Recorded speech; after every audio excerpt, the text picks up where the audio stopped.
Hello, and welcome to my kitchen table knot book review.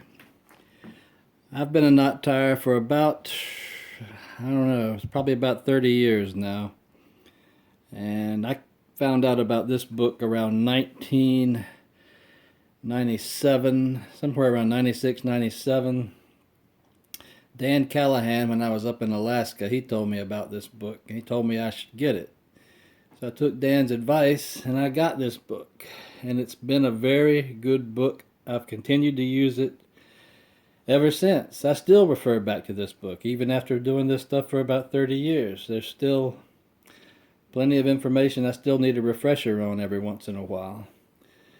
I know that a lot of you out there want to make Turkshead knots, like the ones on this hammerhead here. This was made by Jesse Eves down in Louisiana. He did a great job on this. He even made the hammer. He's a wood turner and a knot worker. And I don't think there's really anything Jesse can't do.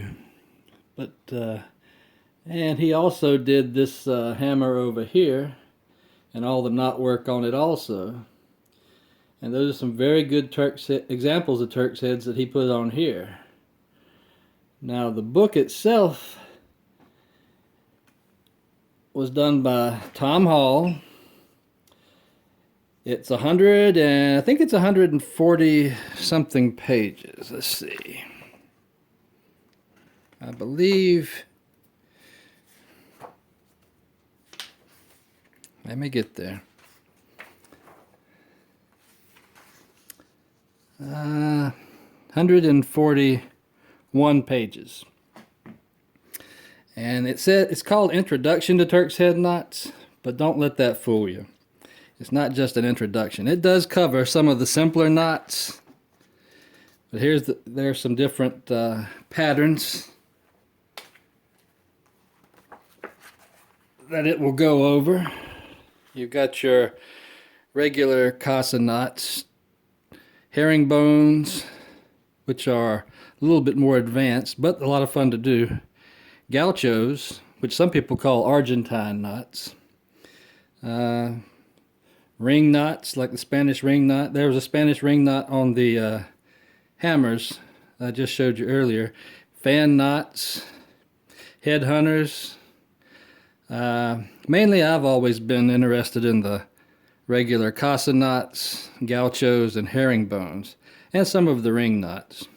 Headhunters knot, I do make one of those from time to time to put on a piece of work, but mainly most people want to make the casa knot.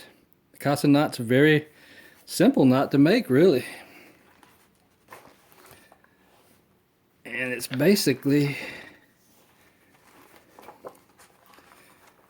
this is where it starts off at. Very simple knots, 5-part 4-bite casa knots, 7-part 4-bite casa knots.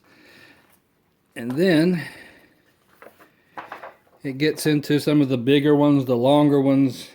You learn how to make them longer, how to make them wider, how to do the doubling process.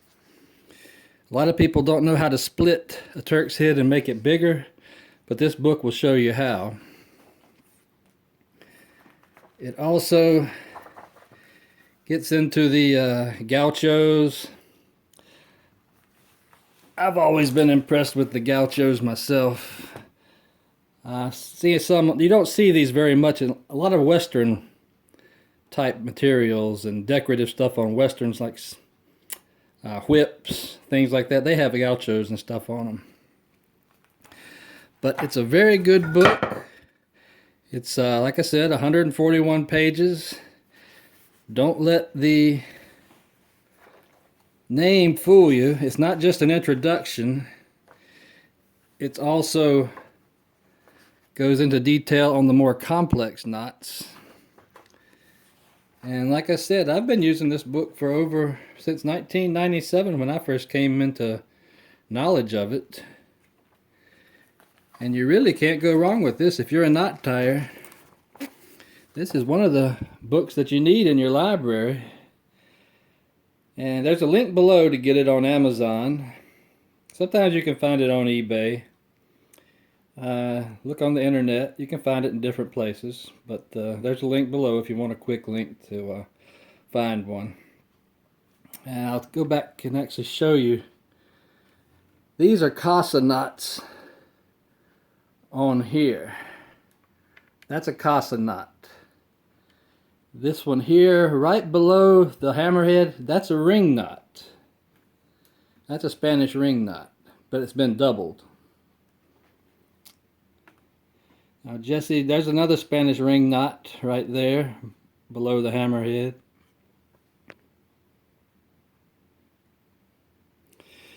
And another picture of the hammer itself. Very good work done by Jesse Eves down in Louisiana. But like I said, if you want a good book on knots, on Turksheads and how to do them, this is one you need.